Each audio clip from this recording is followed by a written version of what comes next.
Hello and welcome to episode 3 of the Marta Rachel Intake. I am your girl Marta Rachel, and today's topic deals with growth, more specifically about self-care when it comes to the vagina.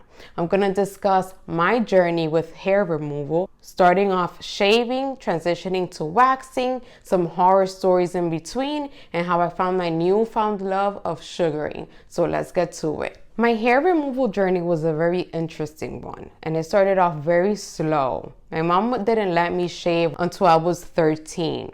That is when she gifted me shaving cream and a razor, which I thought was the sweetest thing, and I was so happy that she did that because that was my green light to slowly engage in this world of body hair removal. I was allowed to finally shave my legs. I remember going on a trip when I was like 12, maybe 11 years old, going to Six Flags, and I was not allowed to shave. And it was a really hot day that day. So it was either wear jeans and burn or wear shorts with my hairy legs. I lotioned up my hairy legs. It was so silky, the hair just like down my legs, and I was super embarrassed. I was super self-conscious about it. I was like, oh my God, everyone's gonna look at me, people are gonna make fun of me. Thankfully that didn't happen, at least not to my face, so that was good.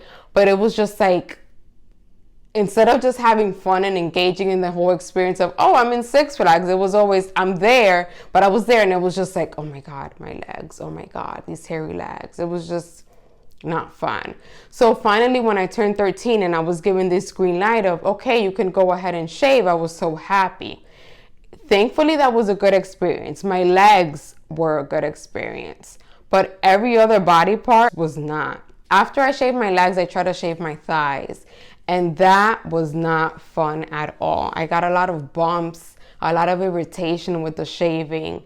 To this day, I still shave my legs, not my thighs, and I shave my underarms. Some women have very sensitive underarms as well. They shave and they get irritation, or their underarms get very dark. That is not my case, and that's why I do it. I slowly transitioned then shaving my underarms, which was also a good experience. Then I transitioned to shaving the bikini line. Again, horrible. Trying to shave my vagina, horrible. Irritation, bumps, ingrown hair. To this day, I'm still battling with like trying to lighten these dark spots that occurred way back in the day of my shaving days. I didn't have that orientation, and I was born in 1990, so by the time that I was allowed to shave, like we're talking 2003, 2004, this was not something that was really spoken about, at least not in my circle. No one really spoke about, oh, waxing. My mom didn't know about waxing, especially my mom, shaved her legs and her underarms, but when it came to the vagina, shorty was a naturalist, like real hippie vibe, very natural. There was no shaving down there, so I'm like, yeah, ma, that is not the life I want to live. But you do you, girl. You do you. You sure you don't want to? She's like, no, I like being like this. And I'm just like, okay, girl, that is not for me. So when I ended up finally waxing, I was probably, I want to say maybe 17, 18, 19. I'm bad with dates, but something along those lines. And again, I didn't go about it in the smartest way. I didn't really do my research. I went to the closest place, walking distance, in Washington Heights, where I lived with my parents at the time. And it was a place that I actually ended up going for years, which was horrible because what was I thinking? But it's one of those things that you look back and it was just like, girl, you could have done better. But we're here now. We've evolved. We've grown. I went to this place, and the thing is, I didn't have a specific aesthetician there. It was just whoever was available. I would go and say, oh, I need a Brazilian. Oh, I could do it. And a great tip, if you don't know this already, is try to have one person to do your hair removal. One waxer, one aesthetician, however you want to call it. One person is ideal because everyone has a different style. Since I didn't know any better, every time I went to go get a wax in this place, it was an incredible amount of pain. And I wasn't lasting tons and tons of weeks between waxes either. I would go sometimes every 4 to 5 weeks and it was still super painful. I didn't know any better, so I'm thinking like, oh, this is just how it is.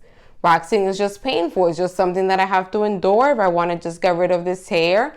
I'm not doing it myself. I'm doing it professionally. So I guess it's just part of the package. Not knowing better that I was, looking back, definitely not going to a reputable place with the best training possible. Time for a bit of a horror story. One day I walk in per usual to get my Brazilian done.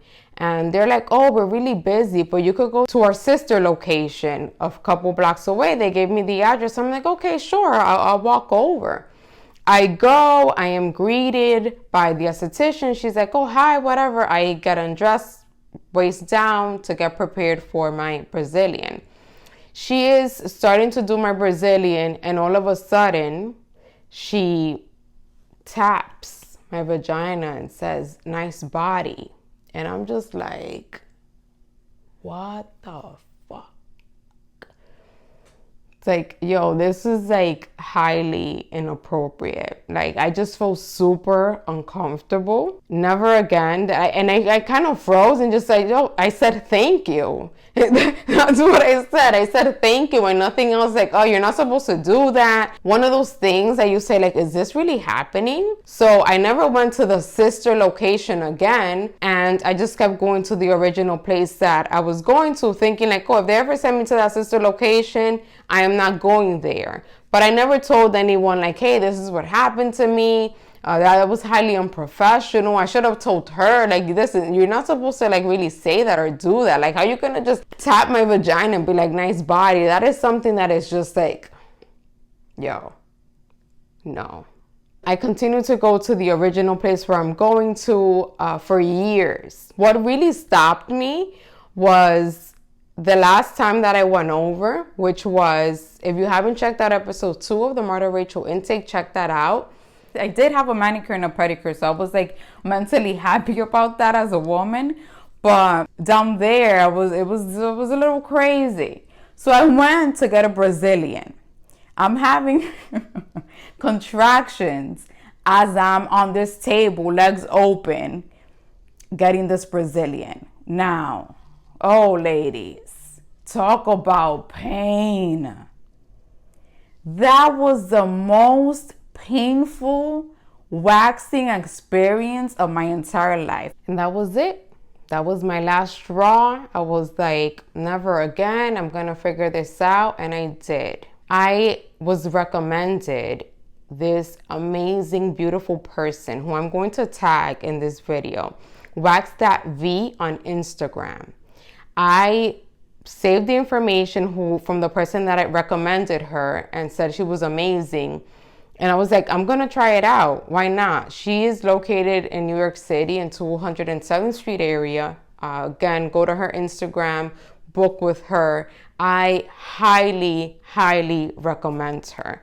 It's one of those people that you meet and there's, at least for me, it was an instant connection where you just like want to hug their soul. Aside from being an amazing, amazing professional, she made me feel extremely comfortable. Just like we were friends, like we've known each other for years, just talking, just an amazing vibe, super clean. The hygiene in her space is up to par.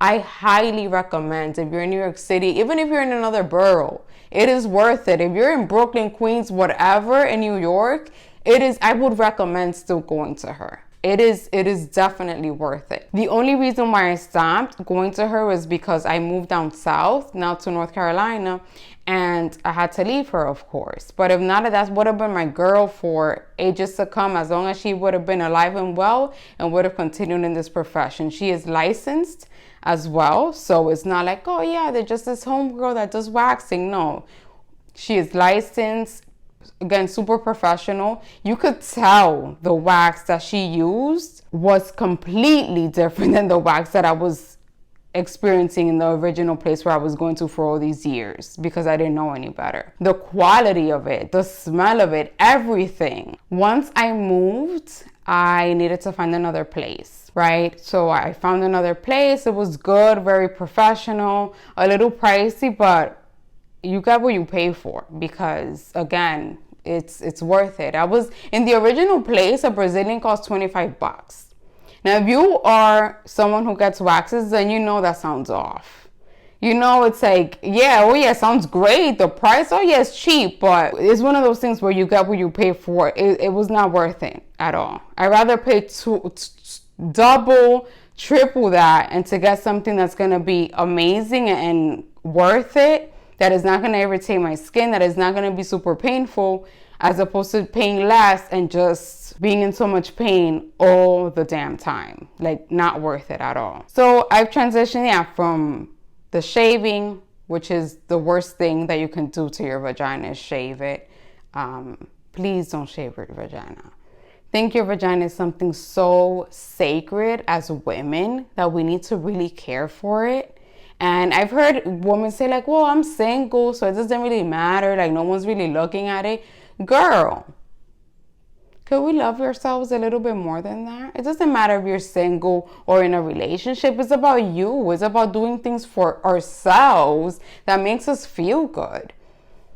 Doesn't matter, oh, I'm single, so I'm not gonna do a manicure. I'm not gonna do a pedicure. No, what you mean? We gotta still love ourselves no matter what. It's certain things, especially if it makes you feel good.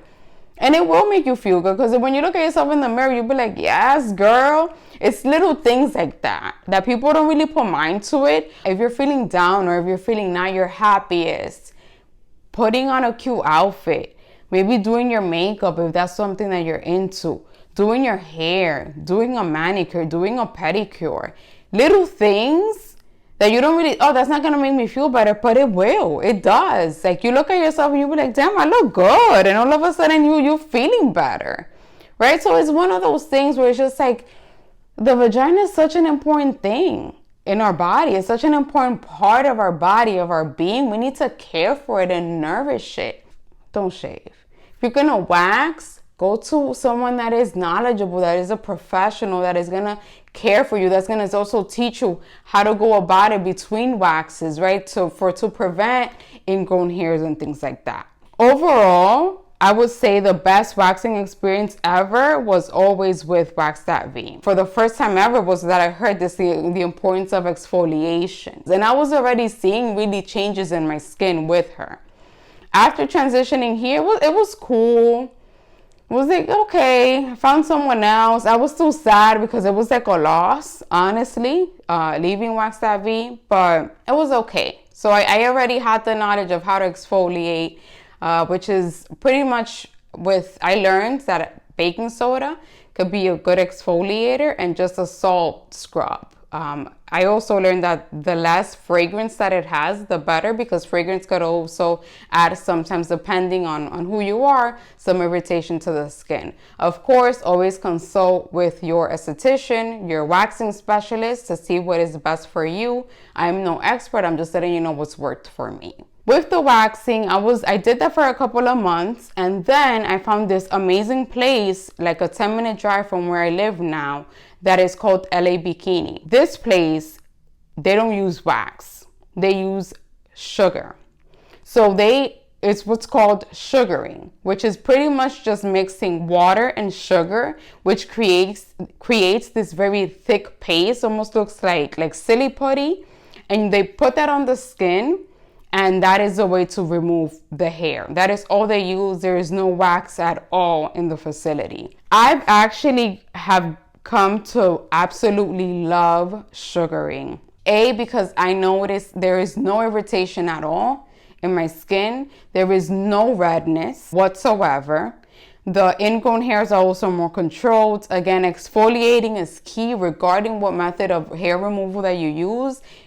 Exfoliating is super, super important to prevent things like ingrown hairs. I'm personally very prone to ingrown hairs. So I could easily, if I kind of slip up and don't exfoliate, could easily get ingrown hairs.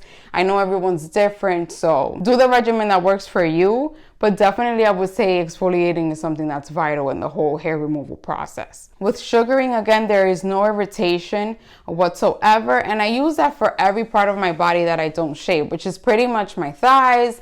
I use it to remove my little stash. I use it obviously for my Brazilians. And it is my newfound love. Look it up. If it's something that I recommend that you want to try, if you do not want to do wax, which is more of it's still a chemical, can cause a little bit of redness and irritation. So if you don't want to go into the waxing route, try sugaring. Try both. See what your body reacts to the best. There was this trend on YouTube where it was do it yourself sugaring. I personally am just not a person that can like wax or like do the sugaring myself. I leave that up to the professionals. The only thing that I could do myself is, since I have very thin eyebrows, I could like pluck the extra little hairs down here if they're obviously growing, and pluck like that one chin hair that wants to show off and call attention and do the most. Again, be careful though, because I've heard horror stories of people doing things themselves and it's just not worth it. Couple tips for this hair removal journey is you have to find someone that you really click with, that you really vibe with. Right now, my sugarist is someone that I feel extremely comfortable with. She's really cool. I like her vibe. I like her energy. That's great. There's been times in the past, again, I could look back and I'm just like, why was I going to that place for so long? When there's no vibe, there's no connection. An esthetician is someone who's going to wax you, especially if it's like waxing your vagina or sugaring your vagina. This is very personal. It's a very vulnerable situation where you're like opening your legs up and just showing off all your goods, and you have to feel really comfortable. You have to really know and feel that the person is professional.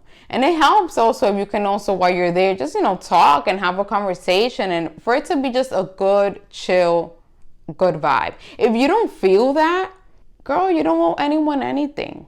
Try someone else in the same location. After you're done, oh yeah, it went fine if you don't want to go into detail. But next time I would like to try someone else just to see their style. You could say that. Another thing is, don't be afraid to get a little adventurous with it. If you want to try different things, you don't always have to, hair removal when it comes to the vagina. That means I have to get rid of all my hair. No. It doesn't have to be a full Brazilian, which is getting rid of everything. You can do what's called that little landing strip, where you leave a little bit of hair in the middle, right? And you could discuss with the esthetician how thick you want it to be, how thin you want it to be. Or you could do a little design. You probably like, oh my God, like really I have to tell my waxer or my sugarist this? Yes, because best believe you're probably not the first one to tell them, I want do a little this or do a little that. You could Google and go online and see that there's many little designs and little things that you can do instead of just balding it out down there.